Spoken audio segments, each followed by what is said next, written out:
وإذ استسقى موسى لقومه فقل اضرب بعصاك الحجر فانفجرت منه 12 عينا قد علم كل أناس مشربهم كلوا واشربوا من رزق الله ولا تعثوا في الأرض مفسدين وإذ قلتم يا موسى لن نصبر على طعام واحد فادع لنا ربك يخرج لنا مما تنبت الأرض من بقلها وكثائها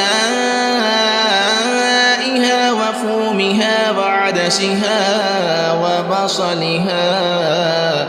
قال أتستبدلون الذي هو أدنى بالذي هو خير اهبطوا مصرا فإن لكم ما سألتم